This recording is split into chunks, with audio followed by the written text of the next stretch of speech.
అందరికీ నమస్కారం. గత వైఎస్ఆర్ ప్రభుత్వంలో 2021 నుండి 2024 వరకు దగ్గర 68 లక్షల కిలోల నెయ్యిని మొత్తం అంతా కూడా కల్తీ నెయ్యే. ఆ కల్తీ నెయ్యితో లడ్లు తయారు చేసి ప్రజల ఆరోగ్యాలతో చెలగాటమాడినటువంటి వ్యక్తులు వైఎస్ఆర్ పార్టీ చైర్మన్ వైవి సుబ్బారెడ్డి గారి, తర్వాత ధర్మకర్తల మండలి సభ్యులు కానీ అందరూ కూడా ప్రతి ఒక్కరిని కూడా ఆ దేవుడితో పాటు ఇక్కడ ఉన్న న్యాయస్థానాలు కూడా శిక్షించాలని కోరుకుంటున్నా. 250 కోట్ల అవినీతి జరిగింది. ఆ డబ్బులన్నీ ఎక్కడికి పోయినాయి?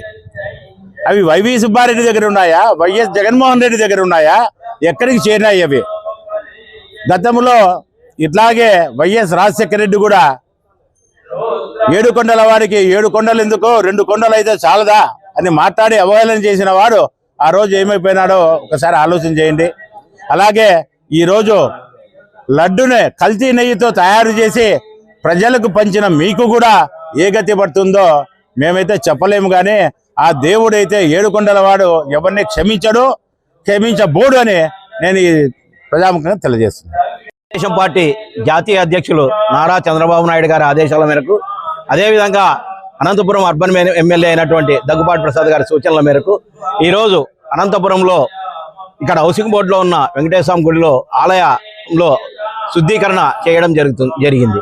ఎందుకు అంటే మరి గతంలో వైఎస్ జగన్మోహన్ రెడ్డి గారు ముఖ్యమంత్రిగా ఉన్నప్పుడు మరి అనేక అవినీతి ఆరోపణలు ఉన్నాయి. అవే కాకుండా హిందూ మతానికి మచ్చ తెచ్చే విధంగా, హిందువుల మనోభావాలు దెబ్బతినే విధంగా తిరుపతిలో కల్తీ నెయ్యి వాడడం జరిగింది. ఈ కల్తీ నెయ్యి ఎటువంటిదంటే జంతువుల కొవ్వు నుంచి, మృతదేహాల నుంచి తీసిన కొవ్వును మరి పవిత్రమైన హిందువులు ఆరాధ్యంగా భావించబడే తిరుపతి క్షేత్రంలో వాటిని దాదాపు 68 లక్షల లీటర్ల నెయ్యిని కల్తీ లడ్డుకు వాడి ఈరోజు తిరుమలలో అపవిత్రం చేయడం జరిగింది.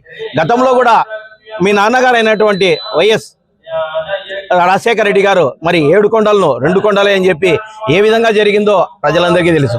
అదేవిధంగా మీకు కూడా ఇప్పుడు ఈ ప్రజలందరూ కూడా మీరు చేసిన పాపానికే ఈరోజు మీరు 11 సీట్లకు పరిమితమై 7 కొండల వారి నామాలుగా మీరు అయిపోయారు.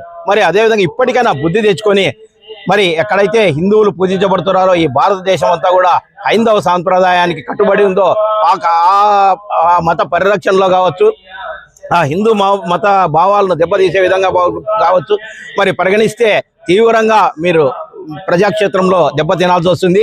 దేవుని ఆగ్రహానికి కూడా గురి కావాల్సి వస్తుందని తెలియజేసుకుంటున్నాం.